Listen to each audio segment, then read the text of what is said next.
ہماری نگرانی ہو رہی ہے۔ تنویر نے بیک میرر پر نظریں جماتے ہوئے ساتھ بیٹھے صفدر سے مخاطب ہو کر کہا۔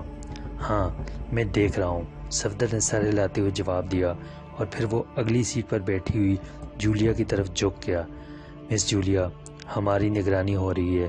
سرخ رنگ کی کار ایئرپورٹ سے مسلسل ہمارے پیچھے ہے، صفدر نے سرگوشی کرتے ہوئے کہا۔ ہوٹل جانے کے بعد دیکھا جائے گا، جولیا نے کہا، اور صفدر خاموش ہو گیا۔ وہ ابھی ایک فلائٹ سے شری ٹنکا کے دارالحکومت ٹالمبو کے ایئرپورٹ پر پہنچے تھے۔ وہ سب سیاحوں کے روپ میں تھے، اور ایئرپورٹ سے باہر نکل کر انہوں نے 2 ٹیکسیاں انگیج کیں اور پہلے سے طے شدہ ہوٹل سن رائز کی طرف بڑھ گئے۔ ایک ٹیکسی میں جولیا، تنویر، صفدر اور چوہان تھے، جبکہ دوسری ٹیکسی میں کیپٹن شکیل، نعمانی، صدیقی اور خاور تھے۔ کیپٹن شکیل والی ٹیکسی آگے تھی، جبکہ جولیا اور صفدر اس کے پیچھے تھے، اور سرخ رنگ کی کار ان کے پیچھے تھی۔ تھوڑی دیر بعد دونوں ٹیکسیاں 4 منزلہ ہوٹل سن رائز کے کمپاؤنڈ میں جا کر رک گئیں، اور وہ سب اتر کر اندر داخل ہوئے۔ چونکہ ان کے کمرے پہلے سے بک تھے، اس لیے انہیں کاؤنٹر پر زیادہ وقت نہ لگا، اور وہ سب تیسری منزل میں ریزرو شدہ اپنے کمروں میں پہنچ گئے۔ صفدر نے سرخ کار میں موجود نوجوان کی جھلک دیکھ لی تھی۔ وہ خاصا لمبا تڑنگا نوجوان تھا۔ اس نے سرخ رنگ کا بڑے چیک کا کوٹ پہن رکھا تھا۔ کمروں میں سامان رکھنے کے بعد وہ سب جولیا کے کمرے میں اکٹھے ہو گئے۔ وہ تعاقب کرنے والا کہاں ہے؟ جولیا نے پوچھا۔ اوپر نظر تو نہیں آیا، شاید نیچے رہ گیا ہو، صفدر نے جواب دیا۔ تعاقب؟ کون تعاقب کر رہا تھا؟ کیپٹن شکیل نے چونک کر پوچھا، اور جواب میں صفدر نے اسے بتایا کہ ایئرپورٹ سے سرخ رنگ کی کار میں ان کا مسلسل ہوٹل تک تعاقب کیا گیا ہے۔ چوہان، تم دروازے میں ٹھہرو اور جھری کر کے اسے چیک کرو، اور صفدر، تم گائیکر کے ذریعے پہلے اس کمرے کو اچھی طرح چیک کر لو۔ جولیا نے، جو ٹیم لیڈر تھی، دونوں کو ہدایات دی، اور دونوں اس کی ہدایات پر عمل کرنے کے لیے اٹھ کھڑے ہوئے۔ چوہان دروازے میں جا کھڑا ہوا، اس نے ذرا سا دروازہ کھول دیا، اس طرح وہ آسانی سے لفٹ اور سیڑھیاں دونوں کو چیک کر سکتا تھا، جبکہ صفدر نے جیب سے گائیکر نکال کر کمرے کی چیکنگ شروع کر دی۔ کوئی چیز نہیں ہے۔ تھوڑی دیر میں صفدر نے کمرہ اور باتھ روم دونوں کی اچھی طرح چیکنگ کرنے کے بعد اعلان کرتے ہوئے کہا، ٹھیک ہے، اب اس مشن کی تفصیل سن لو، اور اس کے بعد ہم نے اس سلسلہ میں لائن آف ایکشن کا فیصلہ کرنا ہے۔ جولیا نے انتہائی سنجیدہ لہجے میں کہا۔ پھر اس نے سالمن تنظیم، اس کے ہیڈ کوارٹر، رمزے جنگل، لیڈی سندرتا، بالمورا سائنسدان اور عمران کو اغوا کر کے لے جانے کی ساری تفصیل انہیں سنا دی۔ یہ ساری تفصیل بلیک زیرو نے اسے بتائی تھی۔ اس کا مطلب ہے کہ تعاقب کرنے والا یا تو یہاں کی سیکرٹ سروس کا رکن ہے، یا پھر اس کا تعلق سالمن تنظیم سے ہے۔ زیادہ بہتر تو یہی ہے کہ اسے پکڑ کر اس سے پوچھ لیا جائے، کیونکہ اصل بات کا پتہ اس طرح چلے گا کہ آخر ہماری یہاں آمد کی خبر انہیں کیسے ہو گئی۔ اور دوسری بات یہ کہ ہمیں زیادہ لمبے چکر میں نہیں پڑنا چاہیے۔ جب ہمیں معلوم ہو گیا کہ سالمن تنظیم کا ہیڈ کوارٹر رمزے جنگل میں ہے، تو ہم پوری قوت سے اس جنگل پر ٹوٹ پڑیں اور تنظیم کا ہیڈ کوارٹر تباہ کر دیں۔ تنویر نے اپنی فطرت کے عین مطابق تجویز پیش کرتے ہوئے کہا، یہ بات نہیں، اگر رمزے جنگل پر چڑھائی کرنے سے مسئلہ حل ہو جاتا تو یہ کام یہاں کی فوج بھی کر سکتی تھی، اس کے لیے ہمیں یہاں بلانے کی ضرورت نہ تھی۔ میرا جہاں تک خیال ہے، سالمن تنظیم کے کارندے ہر جگہ پھیلے ہوئے ہیں، اور اس تنظیم کے خاتمے کا یہ مطلب نہیں کہ ان کا ہیڈ کوارٹر تباہ کر دیا جائے تو سالمن تنظیم ختم ہو جائے گی، جبکہ ایکسٹرو نے بتایا ہے کہ اس تنظیم کی پشت پر کافرستان کا ہاتھ ہے۔ ایسی صورت میں ان کے بڑوں کو گرفتار کرنے کے ساتھ ساتھ اس تنظیم کے سارے ممبروں کی تفصیلات حاصل کرنی ہوں گی، تاکہ بعد میں ان سب کا بیک وقت خاتمہ کیا جا سکے۔ صفدر نے سنجیدہ ہو کر کہا، تمہاری بات درست ہے صفدر، جب سیکرٹ سروس کا چیف تک مشکوک ہے تو باقی کون رہ جاتا ہے؟ اس لیے ہمیں سب کام انتہائی احتیاط سے کرنا ہوگا، جذباتی اقدامات سے نقصان بھی پہنچ سکتا ہے۔ جولیا نے سر ہلاتے ہوئے صفدر کی تائید کی، اور تنویر نے برا سا منہ بنا لیا۔ تنویر کی بات بھی درست ہے مس جولیا، ہمیں کارروائی کے لیے بہرحال کوئی نہ کوئی لائن آف ایکشن تو بنانی ہے، اس لیے بہتر یہی ہم اس تعاقب کرنے والے کو پہلے ٹٹولیں، پھر اس سے حاصل کردہ معلومات کے سہارے آگے بڑھیں۔ کیپٹن شکیل نے تنویر کی حمایت کی تو تنویر کا چہرہ کھل اٹھا۔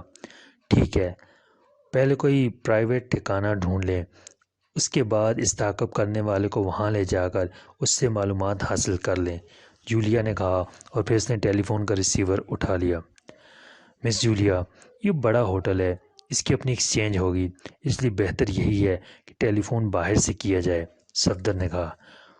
تو پھر آؤ باہر چلیں، ہوٹل سے کاریں کرایہ پر لے کر پہلے شہر کی سیر کر لیتے ہیں تاکہ یہاں کی پوری صورتحال سے واقف ہو جائیں، راستے میں کہیں سے فون بھی ہو جائے گا، جولیا نے کہا، اور وہ اٹھ کھڑی ہوئی۔ باقی سب بھی اٹھ کھڑے ہوئے۔ سامان کا کیا کریں؟ ایسا نہ ہو کہ ہمارے بعد سامان کی تلاشی لی جائے، صفدر نے کہا۔ ہاں، اس کے لیے یہی ہو سکتا ہے کہ اسلحہ اور دوسرا ضروری سامان ساتھ لے لیتے ہیں۔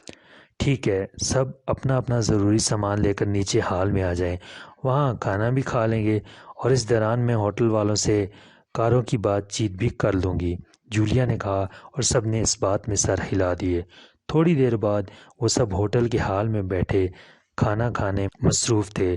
تعاقب کرنے والا بھی انہیں ہال میں ہی بیٹھا ہوا مل گیا تھا۔ وہ بظاہر ایک علیحدہ میز پر بیٹھا رسالہ پڑھنے میں مصروف تھا، لیکن وہ جانتے تھے کہ وہ ان کی نگرانی کر رہا ہے۔ میڈم، 2 کاریں باہر موجود ہیں، یہ ان کی چابیاں، سپروائزر نے آ کر جولیا کے سامنے 2 کی رنگ رکھتے ہوئے کہا۔ ان کے ساتھ کاروں کے نمبروں کی منی پلیٹ بھی موجود تھی۔ ٹھیک ہے، جولیا نے سر ہلا دیا۔ کھانے سے فارغ ہو کر وہ سب اٹھے اور ہوٹل سے نکل کر پارکنگ میں آ گئے۔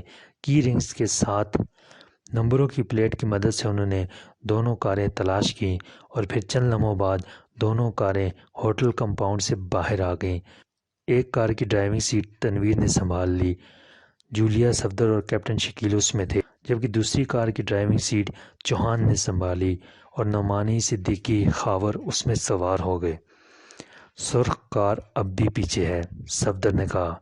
ہاں، میں پہلے فون کر لوں، کسی پبلک بوتھ کے پاس کار روک دینا، جولیا نے سر ہلاتے ہوئے کہا، اور صفدر نے تھوڑی دیر بعد ایک فون بوتھ کے پاس کار روک دی۔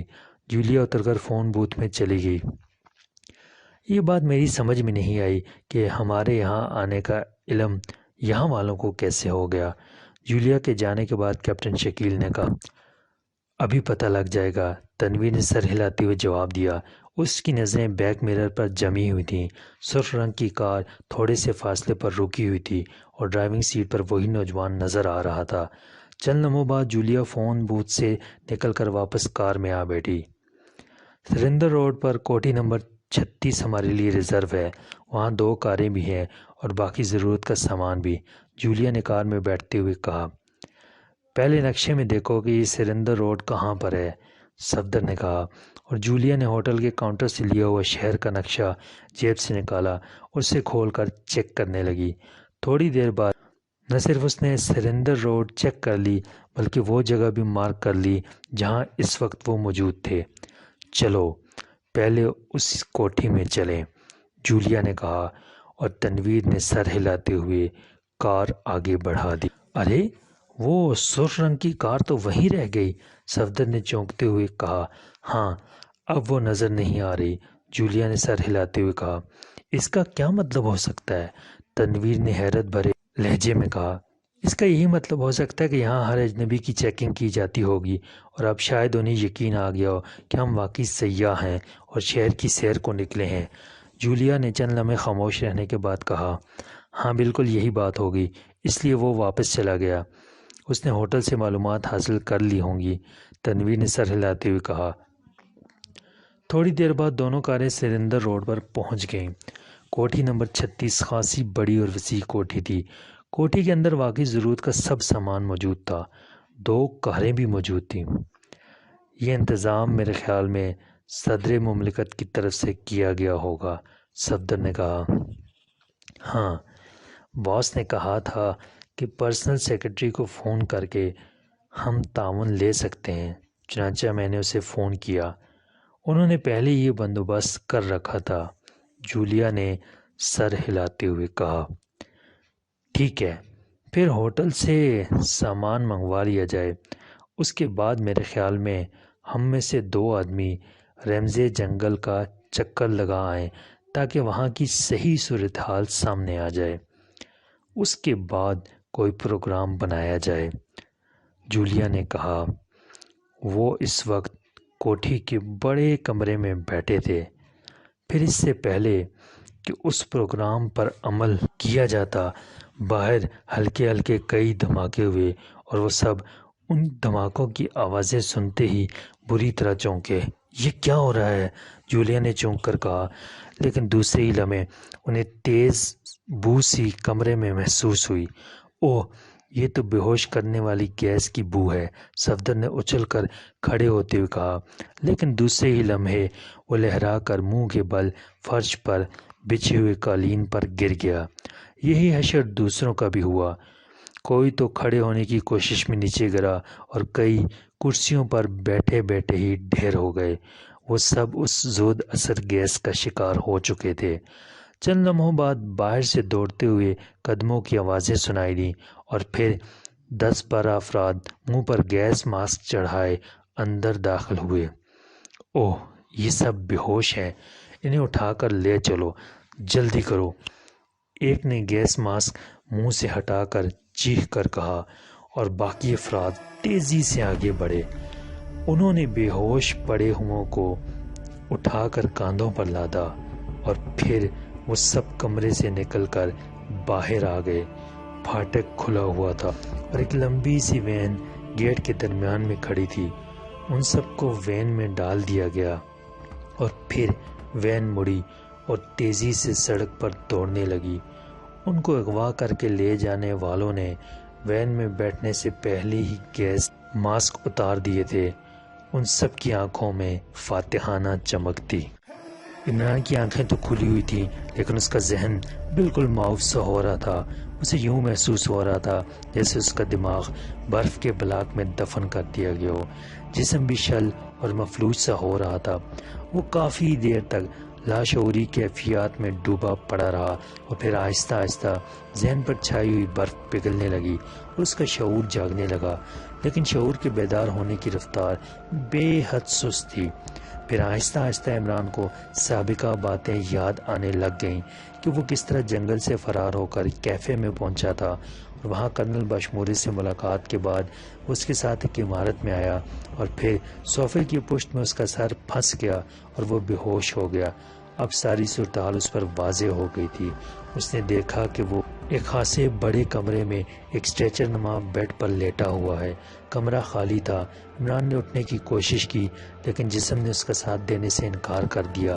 لیکن اتنا اس نے محسوس کر لیا تھا کہ جسم بالکل مفلوج نہ تھا، البتہ اس کی حرکت نہ ہونے کے برابر تھی۔ عمران نے دانتوں پر دانت جمائے اور جسم کو جھٹکے دینے شروع کر دیے۔ وہ اپنی تمام تر قوت ارادی کو بروئے کار لانے کی کوشش میں مصروف تھا۔ آہستہ آہستہ جسم کی حرکت میں تیزی آتی گئی، لیکن عمران کا چہرہ پسینے سے تر ہو گیا اور چہرے پر شدید دباؤ کے اثرات نمایاں ہو گئے، لیکن اس کا نتیجہ مثبت ہی نکلا۔ اس کا جسم اب حرکت میں آ گیا اور عمران ایک جھٹکے سے اٹھ کر بیٹھ گیا۔ اس کے اس طرح جھٹکے سے اٹھ کر بیٹھنے سے جسم میں درد کی شدید لہر دوڑ گئی اور درد کی شدید لہر نے اس کے جسم میں حرکت کو اور زیادہ تیز کر دیا اور عمران اچھل کر فرش پر کھڑا ہوا، لیکن دوسرے لمحے لڑکھڑا کر فرش پر ڈھیر ہو گیا۔ اس کی ٹانگوں نے فوری طور پر اس کا وزن اٹھانے سے انکار کر دیا تھا۔ عمران نیچے گرنے کے بعد ایک بار پھر اٹھا، پھر گر پڑا، لیکن وہ مسلسل کوشش کرتا رہا اور پھر آہستہ آہستہ وہ کھڑے ہونے میں کامیاب ہو گیا۔ اس کے بعد اس نے قدم اٹھا کر چلنے کی کوششیں شروع کر دیں۔ پہلے تو اس کے لیے توازن برقرار رکھنا مشکل ہو رہا تھا، لیکن چند لمحوں بعد وہ چلنے کے قابل ہو گیا۔ اس کے بعد اس نے دوڑنے کی کوشش شروع کر دی۔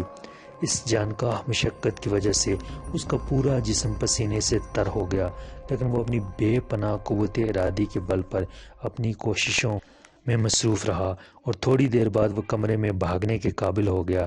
بھاگنے سے اس کا جسم گرم ہوتا گیا اور وہ اپنی پہلی والی نارمل پوزیشن میں آتا گیا۔ اس کے جسم میں انجیکٹ کی گئی دوا کے اثرات پسینے کے راستے نکل گئے اور تقریباً آدھے گھنٹے تک مسلسل دوڑنے کے بعد عمران اپنے آپ کو بالکل چاق و چوبند محسوس کرنے لگا۔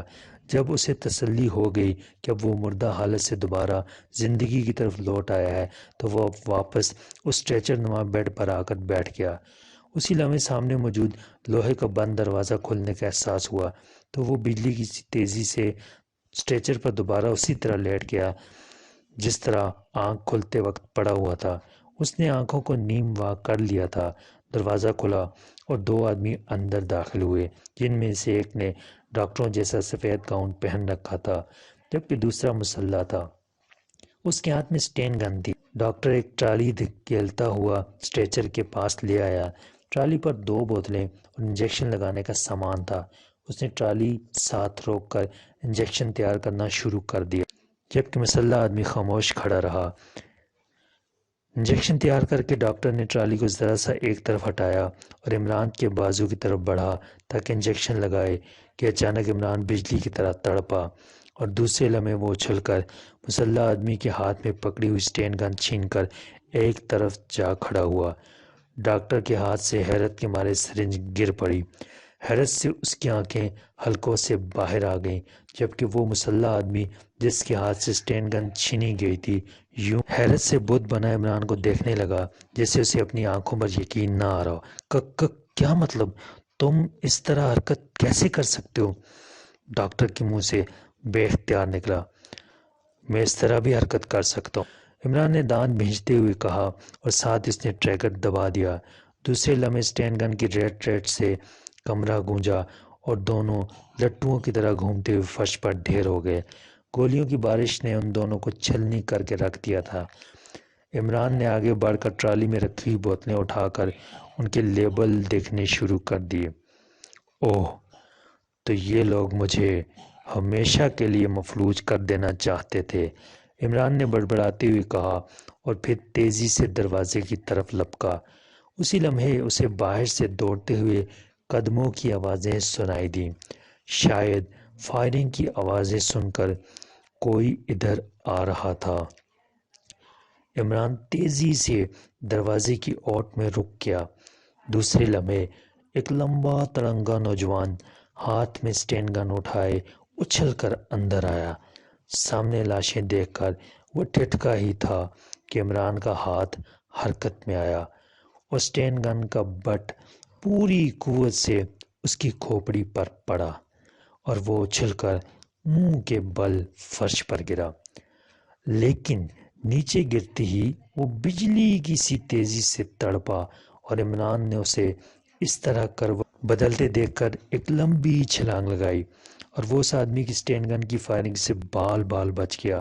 اگر اسے ایک لمحے کی بھی دیر ہو جاتی تو بلا مبالغہ سینکڑوں گولیاں اس کے جسم میں ترازو ہو چکی ہوتی۔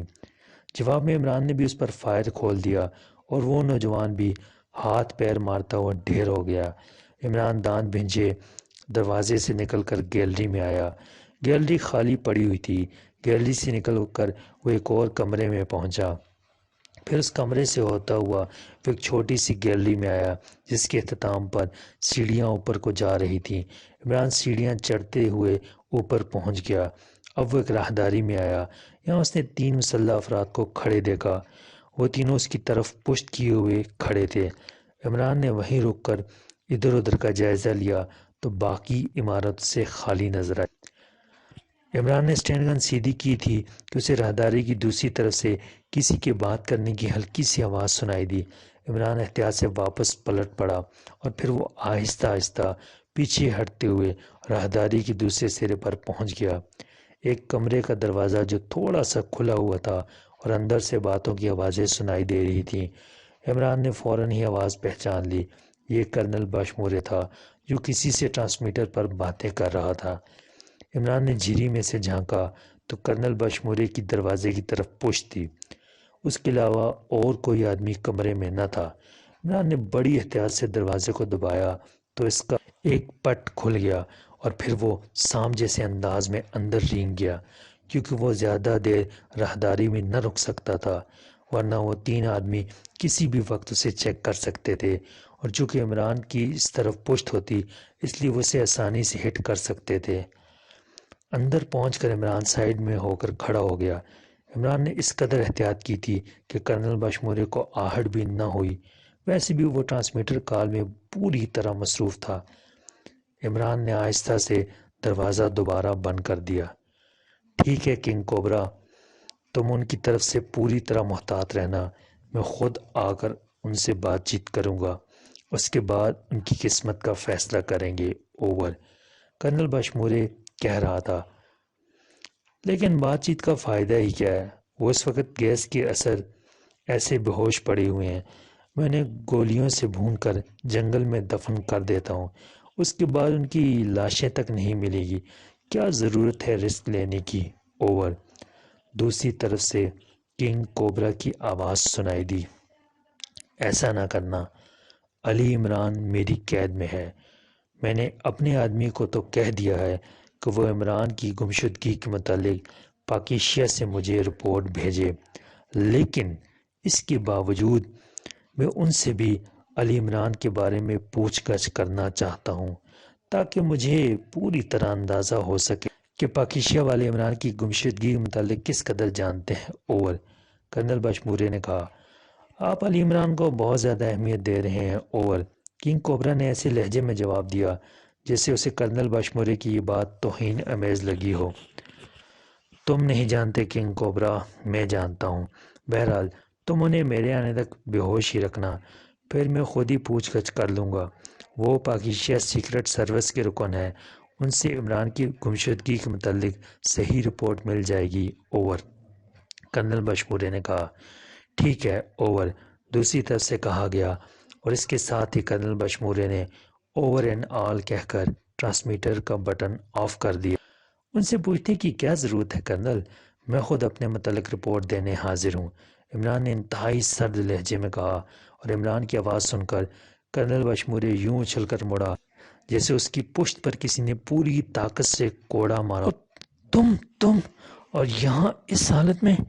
کرنل بشمورے کی آنکھیں حیرت اور خوف سے پھیلتی چلی گئیں، اور دوسرے لمحے وہ بری طرح لڑکھڑا کر ڈھیر ہو گیا، اس کے چہرے کا رنگ یک لخت ہلدی کی طرح زرد پڑ گیا تھا، وہ حیرت اور خوف کے انتہائی شدید اور اچانک جھٹکے کی وجہ سے بے ہوش ہو گیا تھا۔ یار اگر تمہاری یہ حالت ہے تو تم سے ہو گئی سیکرٹ سروس کی لیڈری، عمران نے برا سا منہ بناتے ہوئے کہا، لیکن اس سے پہلے کہ عمران اس کی طرف بڑھنے کے لیے قدم بڑھاتا، اسے گیلری میں دوڑتے ہوئے قدموں کی آوازیں سنائی دیں، یہ دو افراد کے قدموں کی آوازیں تھیں، قدموں کی آوازیں ابھی فاصلے پر تھیں۔ عمران بجلی کی سی تیزی سے مڑا اور اس نے دروازہ کھول کر اسٹین گن کی نال باہر نکال کر اس کا رخ ادھر کیا جدھر سے آوازیں آ رہی تھیں۔ قدموں کی آوازیں یکلخت ٹھٹک گئی تھیں، لیکن عمران نے گن کو دائیں بائیں حرکت دیتے ہوئے ٹریگر دبا دیا۔ تڑتڑاہٹ کی آوازوں کے ساتھ ہی راہداری میں چیخوں کی آوازیں گونجیں، اور پھر دو افراد کے نیچے گرنے کے دھماکے ہوئے اور عمران اچھل کر دروازے سے باہر نکلا۔ اسی لمحے اس نے تیسرے آدمی کو راہداری کے سرے پر نمودار ہوتے دیکھا، وہ دو تو راہداری میں ذرا سا آگے پیچھے ڈھیر ہوئے پڑے تھے، تیسرا شاید فائرنگ اور دھماکوں کی آوازیں سن کر ادھر آ رہا تھا۔ عمران نے ایک لمحہ ضائع کیے بغیر فائر کھول دیا، اور راہداری کے سرے پر نمودار ہونے والا بھی چیختا ہوا راہداری کے سرے پر ہی ڈھیر ہو گیا۔ عمران ایک لمحے تک دیوار کے ساتھ لگا کھڑا رہا کہ اگر عمارت میں کوئی اور ہو تو وہ بھی سامنے آ جائے، لیکن چند لمحوں تک انتظار کے باوجود جب کوئی سامنے نہ آیا تو عمران دروازے کی طرف پلٹا، اس نے دروازہ پوری طرح کھول دیا۔ کرنل بشمورے ابھی تک فرش پر بے ہوش پڑا ہوا تھا۔ عمران نے ادھر ادھر دیکھا، اور پھر اسے ایک کھلی الماری کے نچلے خانے میں نیلون کی رسی کا گچھا نظر آ گیا، وہاں اور بھی اسی قسم کا سامان پڑا ہوا تھا۔ عمران تیزی سے آگے بڑھا اور اس نے رسی اٹھا کر اس سے بے ہوش پڑے ہوئے کرنل بشمورے کے ہاتھ اور پیر مضبوطی سے باندھ دیے، اور پھر اسٹین گن اٹھائے وہ راہداری میں آ گیا۔ اس نے کرنل بشمورے سے دوبارہ بات چیت کرنے سے پہلے پوری عمارت کی چیکنگ ضروری سمجھی تھی۔ عمارت خالی پڑی ہوئی تھی، ان لاشوں کے علاوہ وہاں اور کوئی زندہ آدمی موجود نہ تھا، فائرنگ کا رد عمل بھی ظاہر نہ ہو رہا تھا۔ عمران نے یہی سمجھا یہاں اکثر گولیاں چلتی رہتی ہوں گی، اس لیے لوگ پرواہ نہ کرتے ہوں گے۔ چنانچہ اچھی طرح دیکھ بھال کرنے کے بعد وہ واپس اس کمرے میں آیا جہاں کرنل بشمورے موجود تھا۔ کرنل بشمورے نہ صرف ہوش میں آ چکا تھا بلکہ وہ کروٹیں بدل بدل کر اپنے آپ کو چھڑانے کی زبردست کوشش میں مصروف تھا۔ عمران کو اندر داخل ہوتے دیکھ کر اس نے جدوجہد روک دی، اس کی آنکھوں میں اب بھی حیرت کے تاثرات نمایاں تھے، شاید اسے اب تک یقین نہ آ رہا تھا کہ عمران اس طرح صحیح سلامت اور چاقو چوبند بھی ہو سکتا ہے۔ اب یہ تو عمران کا دل جانتا تھا کہ اس نے اس حالت میں آنے کے لیے کتنی زبردست جدوجہد کی تھی، کس قدر جانکاہ کیفیت سے گزرا تھا۔ یہی وجہ تھی کہ اس نے کرنل بشمورے کے کسی آدمی پر کوئی رحم نہ کھایا اور ہر شخص کو گولیوں کی باڑ پر ہی رکھ دیا تھا، ورنہ عام حالات میں وہ شاید اس طرح بے درگ اسٹین گن کا استعمال نہ کرتا۔ کرنل بشمورے، تمہارے اور ڈیڈی کے تعلقات کی وجہ سے میں تمہارے پاس آیا تھا، لیکن تم نے ان تعلقات کو جس طرح استعمال کرنے کی کوشش کی ہے، اس کا جواب تو یہی ہو سکتا تھا کہ میں تمہارا ریشہ ریشہ علیحدہ کر دیتا، لیکن اس کے باوجود میں تمہارا لحاظ کر گیا۔ لیکن ایک بات بتا دوں، اگر اب تم نے میرے سامنے جھوٹ بولنے کی کوشش کی تو تمہارا حشر ایسا عبرتناک ہوگا کہ تمہاری اپنی روح تم پر تھوکتی پھرے گی۔ عمران نے انتہائی سرد لہجے میں کہا، تمہیں غلط فہمی ہوئی عمران، سالمن تنظیم نے تمہارے قتل کا حکم دے دیا تھا اور وہ تمہیں کسی بھی لمحے گولی مار دیتے۔ میں نے تمہاری جان بچانے کی غرض سے، کرنل بشمورے نے لڑکھڑاتے ہوئے لہجے میں کہا، لیکن اس سے پہلے کہ وہ فکرہ مکمل کرتا، عمران نے ہاتھ میں پکڑی ہوئی اسٹین گن کا دستہ پوری قوت سے اس کے بازو پر جما دیا اور کرنل بشمورے چیخ مار کر خاموش ہو گیا۔ بکواس مت کرو، مجھے اب مزید چکر دینا چاہتے ہو؟ میں نے تمہاری ساری گفتگو سن لی ہے۔ تم نے صرف مجھے اس لیے زندہ رکھا کہ تم پاکیزیہ کے رد عمل سے ڈرتے تھے اور یہ رد عمل جاننے کی کوشش کر رہے تھے، لیکن جس حالت میں تم مجھے زندہ رکھا وہ مردوں سے بھی بدتر تھی۔ عمران نے بری طرح غراتے ہوئے کہا، مجھ سے غلطی ہو گئی، مجھے معاف کر دو۔ کرنل بشمورے نے اور کوئی چارہ کار نہ دیکھتے ہوئے گڑگڑانا شروع کر دیا، معافی ایک صورت میں مل سکتی ہے، سارا ڈرامہ مجھے تفصیل سے بتا دو اور یہ بھی بتاؤ کہ پاکیزیہ سیکرٹ سروس کہاں پہنچی ہے۔ عمران نے قدرے نرم لہجے میں کہا، وعدہ کرو مجھے چھوڑ دو گے؟ کرنل بشمورے نے امید افزا لہجے میں کہا، بالکل پکا وعدہ کہ میں تمہیں چھوڑ دوں گا، شرط یہ ہے کہ باتیں سب سچ ہوں۔ عمران نے باعتماد لہجے میں کہا، ٹھیک ہے، مجھے یقین ہے۔ اصل بات یہ ہے کہ سالمن تنظیم نے مجھ سے وعدہ کیا ہوا ہے کہ انقلاب لانے کے بعد وہ مجھے ملک کا صدر بنا دیں گے، اس لیے میں خفیہ طور پر ان کے ساتھ شامل ہوں۔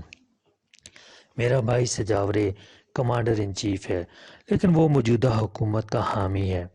اس نے فوج کو اس طرح مسلح کر رکھا ہے کہ ہم عام حالات میں اقتدار پر قبضہ نہیں کر سکتے۔ تم جانتے ہو کہ شری لنکا کا زیادہ تر حصہ پہاڑی ہے، اس لیے فوج کے خفیہ ٹھکانے بھی انہی پہاڑیوں کے اندر ہیں اور اسلحہ کے ڈپو بھی، جنہیں تلاش کر کے ختم کرنا تقریباً ناممکن ہے۔ سالمن تنظیم کافی عرصہ سے ان کوششوں میں مصروف تھی کہ وہ فوج کے اہم ٹھکانے تباہ کر دے، لیکن انہیں پوری طرح کامیابی نہ ہو رہی تھی۔ پھر بارمورا سائنسدان نے خصوصی ہتھیار کا فارمولہ ایجاد کیا۔ یہ ایسا ہتھیار تھا جو وزن میں بے حد ہلکا ہونے کے ساتھ ساتھ پہاڑی علاقوں میں انتہائی مؤثر تھا۔ اس ہتھیار سے بڑی آسانی سے نہ صرف پہاڑی مورچوں کو تلاش کیا جا سکتا تھا بلکہ انہیں تباہ بھی کیا جا سکتا تھا۔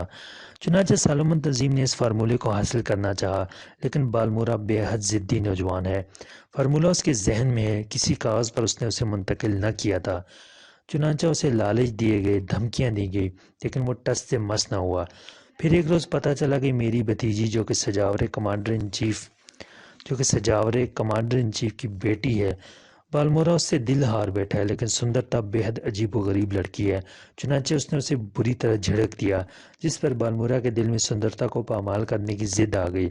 چنانچہ اس نے سالمن تنظیم سے کہا کہ اگر وہ لیڈی سندرتا کو اس کے حوالے کر دیں، لیکن اس طرح کی اس کی جارحانہ عادتیں ختم ہو جائیں، تو وہ سندرتا کو پامال کر کے اپنا انتقام پورا کر لے گا، اور اس طرح نہ صرف فارمولہ سالمن تنظیم کے حوالے کر دے گا بلکہ اس کی تیاری میں بھی پورا تعاون کرے گا۔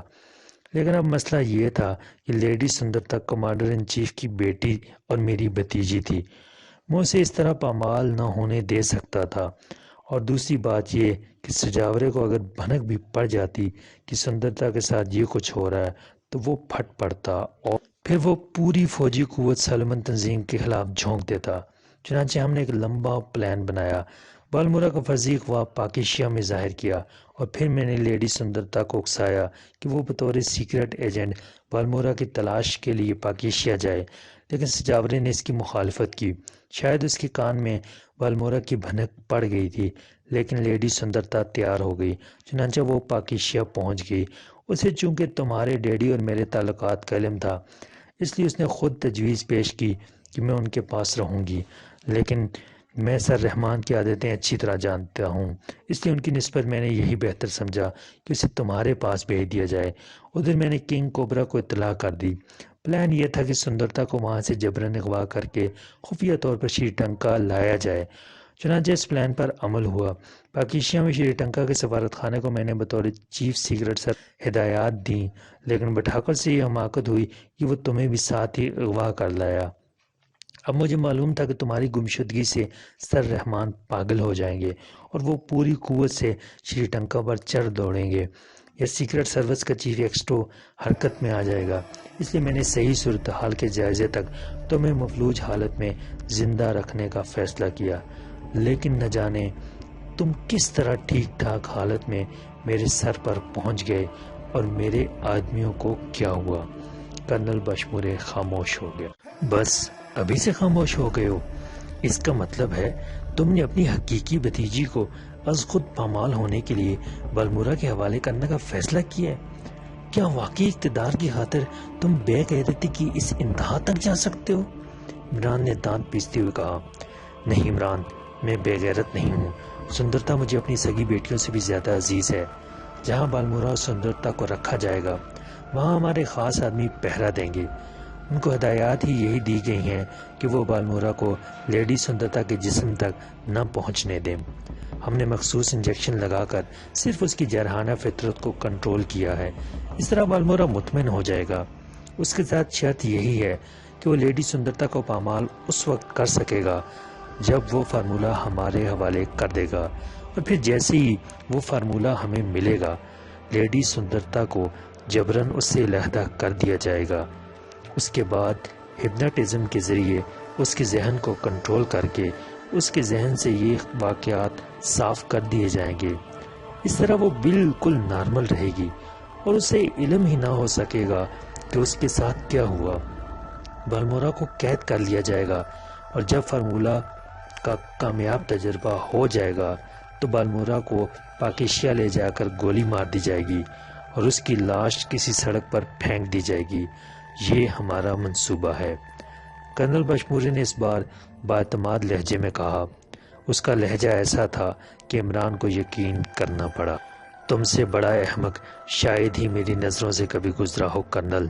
سالمن تنظیم کے کنگ کوبرا کو فارمولہ چاہیے، اسے تمہاری بھتیجی سے کوئی ہمدردی نہیں ہوگی، اس لیے تمہارا احمقانہ منصوبہ تمہاری غیرت پر ہمیشہ کے لیے تمانچہ بھی بن سکتا ہے۔ بتاؤ کہاں بھجوایا تم نے ان دونوں کو؟ عمران نے سرد لہجے میں پوچھا۔ پیراڈائز پوائنٹ، یہ رمز جنگل میں ہے۔ سالمن تنظیم کا کنٹرول ہے اس جگہ پر۔ کنگ کوبرا میری ہدایات کے مطابق کام کرنے کا پابند ہے۔ کرنل بشمورے نے کہا۔ تو سیدھی بات کرو کہ سالمن تنظیم کے اصل سرغنہ تم ہو؟ عمران نے ہونٹ بھینچتے ہوئے کہا۔ نہیں، اصل سرغنہ کنگ کوبرا ہے، میں نہیں ہوں۔ کرنل بشمورے نے انکار میں سر ہلاتے ہوئے کہا۔ تو پھر تم کافرستان کے ایجنٹ ہوگے؟ بولو، ٹھیک کہہ رہا ہوں میں؟ عمران نے اسے غور سے دیکھتے ہوئے کہا، اور کرنل بشمورے نے جواب دینے کی بجائے آنکھیں جھکا لیں۔ کافرستانیوں سے سخت حماقت ہوئی ہے۔ انہوں نے تمہیں سیکرٹ سروس کا چیف سمجھ کر اپنا ایجنٹ بنایا ہوگا۔ اب انہیں کیا معلوم کہ تم صرف حیرت سے بھی بے ہوش ہو سکتے ہو۔ تم سے زیادہ بہادر تو تمہاری بھتیجی سندرتا ہے۔ بہرحال اب یہ بتاؤ کہ پاکیشیا سیکرٹ سروس کہاں ہے اور وہ کیسے سالمن تنظیم کے ہاتھوں گرفتار ہوئی؟ عمران نے کہا۔ پاکیشیا میں میرے ایجنٹ نے مجھے اطلاع دی کہ شری لنکا کے صدر نے براہ راست پاکیشیا کے صدر سے بات کر کے پاکیشیا سیکرٹ سروس کو سالمن تنظیم کی سرکوبی کے لیے بھیجنے کی درخواست کی ہے، جسے قبول کر لیا گیا ہے، اور صدر شری لنکا نے یہ بھی شبہ ظاہر کیا ہے کہ میں اس عالمگیر تنظیم سے ساز باز کیے ہوئے ہوں، جس پر میں نے اپنے ایجنٹوں کو شہر میں پھیلا دیا تاکہ پاکستان سیکرٹ سروس اگر یہاں آئے تو اس کی نگرانی کی جا سکے۔ اس دوران ایک آدمی کو اس عمارت میں داخل ہوتے ہوئے پکڑا گیا، اس پر تشدد کیا گیا تو اس نے یہ بتایا کہ وہ پاکستان سیکرٹ سروس کا یہاں کا نمائندہ ہے، اور پاکستان سیکرٹ سروس کے چیف نے اسے خصوصی طور پر یہاں میری نگرانی پر لگایا ہے۔ وہ بے حد سخت جان نکلا، اس لیے بے پناہ تشدد کی تاب نہ لا سکا اور مزید کچھ بتائے بغیر مر گیا۔ اس کے بعد مجھے میرے ایک ایجنٹ نے اطلاع دی کہ پاکستان سیکرٹ سروس کی ٹیم یہاں ایک ہوٹل میں پہنچی ہے۔ اس نے ایک لانگ رینج وائرس ڈکٹا فون کے ذریعے ان کے درمیان ہونے والی گفتگو سن لی تھی۔ سیکرٹ سروس کی ایک عورت نے پبلک فون بوتھ سے صدر کے پرسنل سیکرٹری کو فون کیا تو انہیں ایک کوٹھی میں بھیجا گیا۔ چونکہ اب میری ذات براہ راست شعبے میں تھی، اس لیے میں نے فوراً کنگ کوبرا کو کہا کہ وہ اس کوٹھی میں ریڈ کر کے سیکرٹ سروس کے ارکان کو بے ہوش کر کے اپنے ہیڈ کوارٹر لے جائے۔ میں نے اسے خاص طور پر ہدایات دی تھیں کہ وہ انہیں ہلاک نہ کرے، کیونکہ میں ان سے تمہارے بارے میں پوچھ گچھ کرنا چاہتا تھا، اور ابھی اس کی کال آئی کہ اس کے آدمیوں نے کوٹھی میں گیس بم پھینک کر سیکرٹ سروس کے ارکان کو بے ہوش کر کے کامیابی سے اغوا کر لیا ہے، اور اب وہ اس کی قید میں ہے۔ کرنل بشموری نے جواب دیا، کیا اس کا ہیڈ کوارٹر وہی ہے جہاں اس نے مجھے اور لیڈی سندرتا کو قید کیا تھا؟ عمران نے پوچھا۔ نہیں، وہ ان کا ٹھکانہ ہے۔ نہیں، وہ ان کا ایک ٹھکانہ ہے۔ اصل ہیڈ کوارٹر ریمزے جنگل کے شمالی حصے میں گھنے جنگل کے اندر زیر زمین بنایا گیا ہے، اور اس کی حفاظت کے لیے خصوصی انتظامات کیے گئے ہیں۔ یہ ہیڈ کوارٹر کافرستانیوں نے انہیں بنا کر دیا ہے۔ کرنل بشموری نے کہا، تم اب وہاں کیسے جاتے؟ عمران نے پوچھا۔ میں جنگل کے جنوبی حصے میں جانے والی سڑک پر واقع پیٹرول پمپ پر پہنچتا، وہاں جا کر میں ریسٹوران کے کاؤنٹر پر ریڈ وسکی طلب کرتا۔ یہ مخصوص کوڈ ہے۔ اس کے بعد وہ مجھے خود ہی ہیڈ کوارٹر لے جاتے۔ کرنل بشموری نے کہا، ٹھیک ہے، تم نے مجھ سے مکمل تعاون کیا ہے، اس لیے میں وعدہ کی پابندی کرتے ہوئے تمہیں چھوڑ رہا ہوں۔ عمران نے طویل سانس لیتے ہوئے کہا، اور کرنل بشموری کی آنکھوں میں چمک ابھر آئی۔ عمران نے اس کے ہاتھ اور پیر کی رسیاں کھول دیں، اور کرنل بشموری آزاد ہوتی اچھل کر کھڑا ہو گیا۔ بہت بہت شکریہ عمران۔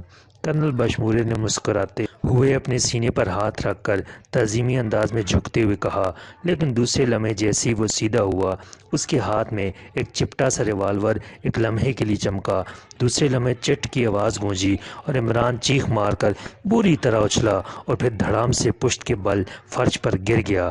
اس کی آنکھیں پھیلتی جا رہی تھیں اور ہاتھ پیر ذبح ہوتی بکری کی طرح پھیلنے سکڑنے لگے۔ اس کے ساتھ ہی وہ بری طرح تڑپا اور اس کے بعد ساکت ہو گیا۔ تم نے کرنل بشموری کو کمزور سمجھ لیا تھا احمق لڑکے، اور اتنا کچھ بتانے کے بعد تمہیں زندہ رکھنا واقعی سب سے بڑی حماقت ہوتی۔ کرنل بشموری نے بھرپور انداز میں قہقہہ لگاتے ہوئے کہا، اور پھر اس نے بڑے حقارت بھرے انداز میں عمران کے جسم کو پیر سے ٹھوکر ماری، اور پھر واپس اس میز کی طرف بڑھ گیا جس پر ٹرانسمیٹر رکھا ہوا تھا۔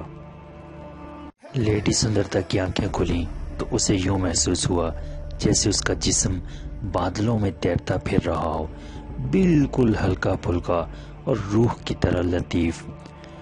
اسے اس طرح بادلوں میں تیرنے سے انوکھی سی لذت محسوس ہو رہی تھی، ایسی لذت جیسے کسی کے جسم میں آگ بھڑک رہی ہو اور اسے اچانک ٹھنڈے پانی کے آبشار کے نیچے پہنچا دیا جائے۔ سندرتا، کیا تم میری بات سن رہی ہو؟ اچانک ایک آواز اس کے کانوں میں پڑی۔ آواز کا تاثر ایسا تھا جیسے دور سے کوئی اسے بڑے مدھم لہجے میں پکار رہا ہو، انتہائی کومل لہجے میں۔ ہاں، میں سن رہی ہوں۔ تم کون ہو؟ لیڈی سندرتا کے لبوں سے خود بخود جواب نکل گیا، حالانکہ اس کے ذہن میں اس جواب کے لیے کوئی تحریک پیدا نہ ہوئی تھی۔ اسے یوں محسوس ہوا جیسے ٹیپ سے خود بخود الفاظ باہر آ گئے ہوں۔ سندرتا، میری سندرتا، میں بالمورا ہوں، تمہارا بالمورا، کیا تم مجھے دیکھ سکتی ہو؟ وہی آواز دوبارہ سنائی دی۔ اس بار آواز صاف تھی اور قریب سے آتی سنائی دی تھی۔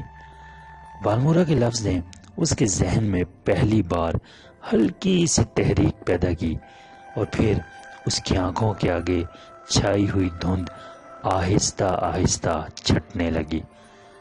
کون بالمورا؟ ایک بار پھر سندرتا کے لبوں سے خود بخود الفاظ پھسل کر باہر آ گئے۔ وہی بالمورا جسے صدارتی جشن میں تم نے دھتکار دیا تھا، سائنسدان بالمورا جس کی ناک کو تم نے مینڈک کی ناک کہا تھا۔ دوبارہ وہی آواز سنائی دی۔ لہجہ ایسا تھا جیسے دوسرے کی بے بسی کا مذاق اڑایا جا رہا ہو، لیکن ان الفاظ نے لیڈی سندرتا پر عجیب و غریب اثرات چھوڑے۔ اسے یوں محسوس ہوا جیسے اس کے ذہن کے اندر کوئی خفیہ آتش فشاں پھٹ پڑا ہو، اور دوسرے لمحے اس کی آنکھوں کے سامنے موجود دھند بھی یکلخت چھٹ گئی۔ دوسرے لمحے اس کا ہلکا پھلکا اور بادلوں میں تیرنے والا جسم یکلخت بھاری ہو گیا۔ اس کی تمام حسیات یکلخت جاگ اٹھیں۔ اس نے دیکھا کہ واقعی وہی بالمورا اس پر جھکا ہوا تھا جسے اس نے محفل میں بری طرح دھتکار دیا تھا۔ بالمورا کی آنکھوں میں شیطانی چمک تھی، اور اس چمک نے سندرتا کے جسم میں یکلخت آگ کے شعلے سے بھڑکا دیے، اور وہ اچھل کر بیٹھ گئے۔ تم بالمورا، میں کہاں ہوں؟ لیڈی سندرتا نے ادھر ادھر دیکھتے ہوئے انتہائی حیرت بھرے لہجے میں کہا۔ تم میرے پاس ہو، میں نے تمہیں حاصل کرنے کے لیے بہت بڑی قربانی دی ہے، اب تم میرے پاس رہو گی ہمیشہ ہمیشہ کے لیے۔ مجھے کہا جا رہا تھا کہ ابھی تمہیں پوری طرح ہوش و حواس میں آنے کے لیے 2 روز چاہیے، لیکن دیکھو میں تمہیں کس طرح ہوش و حواس میں لے آیا۔ دراصل اب مجھ سے برداشت نہیں ہو رہا تھا، میں چاہتا تھا کہ تم جلد از جلد ہوش میں آؤ تاکہ ہم دونوں عیش کر سکیں۔ بالمورا نے 2 قدم پیچھے ہٹتے ہوئے شیطانی لہجے میں کہا۔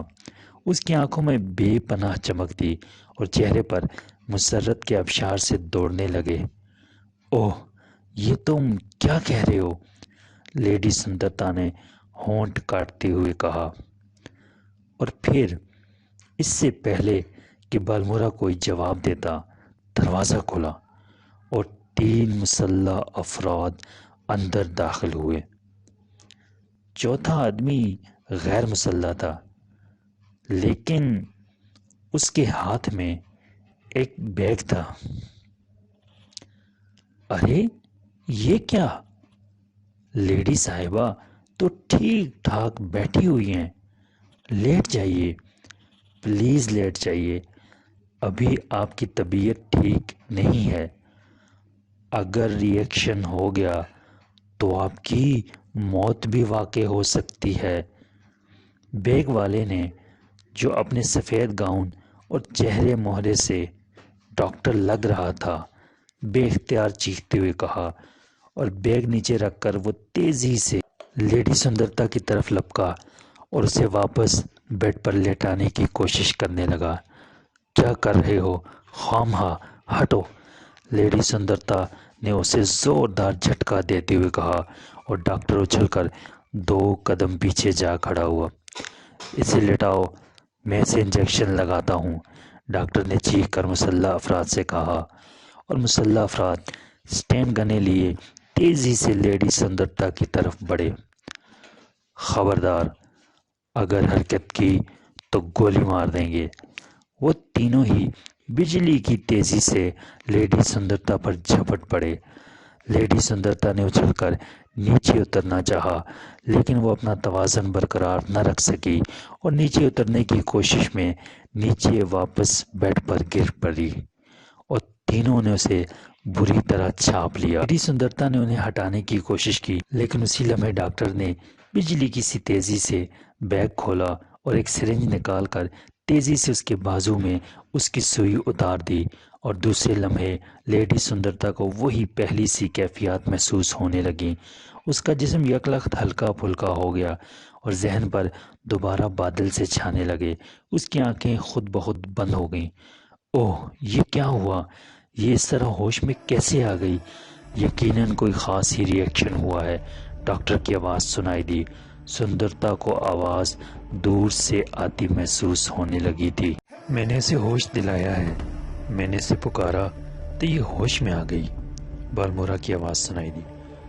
اوہ جناب، اس کا مطلب ہے اس کے ذہن میں آپ کے لیے شدید نفرت موجود ہے۔ آپ برائے کرم انہیں دوبارہ نہ پکاریے۔ ابھی اس کے ذہن کو پوری طرح کنٹرول میں آنے کے لیے 2-3 روز لگیں گے۔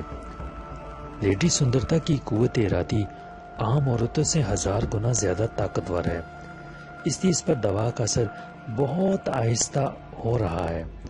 اگر اسے فوراً انجیکشن نہ لگایا جاتا تو آہستہ آہستہ سابقہ دوا کے اثرات بالکل ہی ختم ہو جاتے اور ہماری ساری محنت ضائع ہو جاتی۔ ڈاکٹر کی آواز سنائی دی۔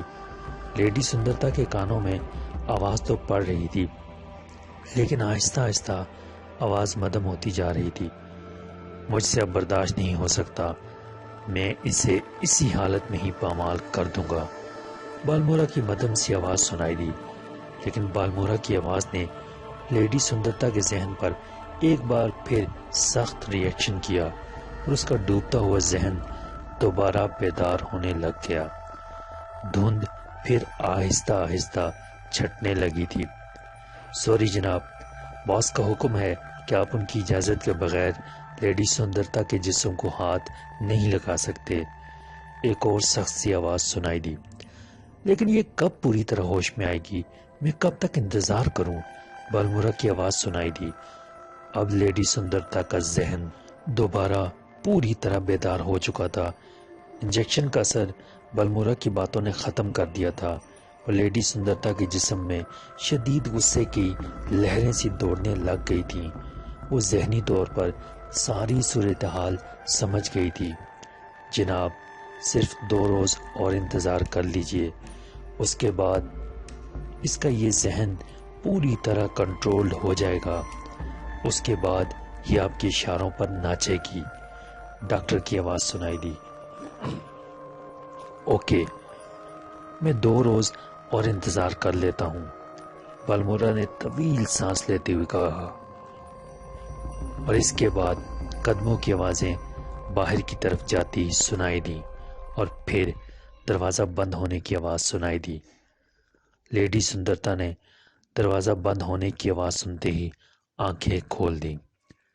اس کا چہرہ غصے کی شدت سے بگڑنے لگ گیا تھا۔ وہ اٹھ کر بیٹھ گئی۔ چند لمحے اس طرح بیٹھنے کے بعد اس نے بیڈ سے نیچے اترنے کی کوشش کی۔ پہلے تو اسے شدید کمزوری کا احساس ہوا، لیکن نفرت اور شدید غصے کی شدت نے اس کی جسمانی کمزوری پر قابو پانے میں اس کی بے حد مدد کی اور وہ اٹھ کر کھڑے ہو جانے میں کامیاب ہو گئی۔ اس کے بعد اس نے توانائی کو بحال کرنے کے لیے اس کمرے میں چلنا پھرنا شروع کر دیا۔ اس کا ذہن بری طرح کھول رہا تھا۔ وہ بار بار مٹھیاں بھینجتی اور پھر کھولتی۔ تھوڑی دیر بعد اسے محسوس ہوا کہ وہ جسمانی طور پر بالکل نارمل ہو چکی ہے۔ وہ دروازے کی طرف بڑھی اور اسے کھولنا چاہا، لیکن لوہے کا مضبوط دروازہ باہر سے بند تھا۔ اس دروازے کے علاوہ باہر جانے کا اور کوئی راستہ بھی نہ تھا۔ ایک روشن دان البتہ چھت کے نزدیک موجود تھا، لیکن اس میں بھی موٹی موٹی سلاخیں لگی ہوئی تھیں۔ لیڈی سندرتا کا بس نہ چل رہا تھا کہ کس طرح دروازہ کھلے اور وہ بالمورا اور ان کے آدمیوں پر ٹوٹ پڑے۔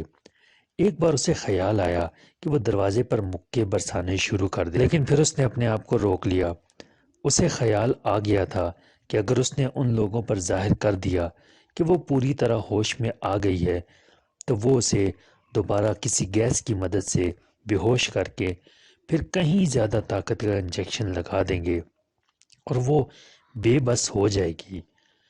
اس لیے اسے ان کے ساتھ باقاعدہ ڈرامہ کرنا چاہیے۔ یہی سوچتی وہ دوبارہ بیڈ پر لیٹ گئی، لیکن اس کے کان دروازے پر لگے ہوئے تھے۔ تقریباً 1 گھنٹے بعد اسے دروازہ کھلنے کی آواز سنائی دی۔ اس نے آنکھیں بند کر لیں، لیکن اس کی تمام حسیات جاگ رہی تھیں۔ اس نے 2 افراد کے قدموں کی آوازیں بیڈ کی طرف آتی سنی، ساتھ ہی ایک ٹرالی کو دھکیل کر بھی لایا جا رہا تھا۔ خوراک کی ڈبل ڈوز دینا تاکہ کہیں بالکل ہی نڈھال نہ ہو جائے اور بیچارہ بالمورا ہڈیوں کے ڈھانچے کو ہی بھمبوڑتا رہ جائے۔ ایک آواز سنائی دی، لہجہ مزاح کا اڑانے والا تھا، نہیں، جتنی ڈوز ڈاکٹر نے کہی ہے اتنی ہی دینی ہے۔ دوسری آواز سنائی دی۔ اسی لمحے سندرتا نے آنکھیں آدھی کھولیں تو اس نے 2 افراد کو سائیڈ میں کھڑے دیکھا، جن میں سے ایک کے کاندھے سے سٹین گن لٹکی ہوئی تھی، جبکہ دوسرا ساتھ موجود ٹرالی میں سے کوئی انجیکشن تیار کر رہا تھا۔ ان دونوں کی توجہ انجیکشن پر ہی مرکوز تھی۔ لیڈی سندرتا کے لیے یہ بہترین موقع تھا، چنانچہ وہ اچانک اپنی جگہ سے اچھلی اور دوسرے لمحے وہ کسی عقاب کی طرح اڑتی ہوئی مسلح شخص سے ٹکرائی اور اسے لیے فرش پر جا گری۔ مسلح شخص کے حلق سے حیرت کے مارے چیخ نکل گئی۔ دوسرے شخص کے ہاتھ سے سرنج نیچے گر گئی۔ نیچے گرتی ہی لیڈی سندرتا بجلی کی سی تیزی سے اچھلی اور دوسرے لمحے غیر مسلح شخص کے سینے میں اس نے پوری قوت سے ٹکر ماری اور وہ بری طرح چیختا ہوا فرش پر جا گرا۔ مسلح شخص نے بجلی کی سی تیزی سے اٹھنا چاہا، مگر لیڈی سندرتا نے ٹرالی اس پر دھکیل دی اور پھر جیسے ہی وہ ٹرالی سے ٹکرا کر دوبارہ نیچے گرا، اس کے ہاتھ سے سٹین گن نکل گئی، کیونکہ دوبارہ اٹھتے ہوئے اس نے سب سے پہلے سٹین گن کو کاندھے سے اتارا تھا۔ سٹین گن اس کے ہاتھ سے نکلتے ہی لیڈی سندرتا نے سٹین گن پر جھپٹا مارا اور تیزی سے اچھل کر پیچھے ہٹتی چلی گئی۔ مسلح آدمی نے ٹرالی کو ایک طرف دھکیلا اور ایک بار پھر اٹھ کر لیڈی سندرتا پر جھپٹنا چاہا، مگر اب لیڈی سندرتا کے ہاتھ میں سٹین گن تھی، چنانچہ دوسرے لمحے کمرہ بے تحاشا فائرنگ آوازوں سے گونج اٹھا اور ان دونوں کے جسموں میں بلا مبالغہ سینکڑوں گولیوں نے سوراخ کر دیے۔ چند ہی لمحوں میں وہ دونوں ختم ہو چکے تھے۔ اسی لمحے لیڈی سندرتا کو باہر سے دوڑتے ہوئے قدموں کی آوازیں سنائی دیں تو وہ لپک کر دروازے کی اوٹ میں جا کھڑی ہوئی۔ دروازہ کھلا ہوا تھا۔ دوسرے لمحے 2 مسلح افراد اچھل کر اندر داخل ہوئے اور اس سے پہلے کہ وہ سنبھلتے، لیڈی سندرتا نے ایک بار پھر فائر کھول دیا اور وہ دونوں بھی ایک لمحے میں لٹوؤں کی طرح گھومتے ہوئے فرش پر گر گئے۔ ان کے نیچے گرتے ہی لیڈی سندرتا اچھل کر دروازے سے باہر نکلی۔ اسی لمحے راہداری کے دوسرے سرے سے بالمورا دوڑتا ہوا سامنے آیا۔ وہ شاید فائرنگ کی آوازیں سن کر ادھر آیا تھا۔ خبردار، ہاتھ اٹھا دو ورنہ گولیوں سے بھون ڈالوں گی، لیڈی سندرتا نے سٹین گن کا رخ اس کی طرف کرتے ہوئے چیخ کر کہا، اور بالمورا اپنے سامنے لیڈی سندرتا کو اس حالت میں دیکھ کر حیرت سے بت بن کر رہ گیا۔ اس کی آنکھیں خوف اور دہشت سے پھٹی پڑ رہی تھیں۔ میں کہتی ہوں ہاتھ اٹھاؤ ورنہ، لیڈی سندرتا نے میں کہتی ہوں ہاتھ اٹھاؤ ورنہ، لیڈی سندرتا نے دانت پیستے ہوئے کہا، اور بالمورا نے ایک جھٹکے سے دونوں ہاتھ اٹھا دیے۔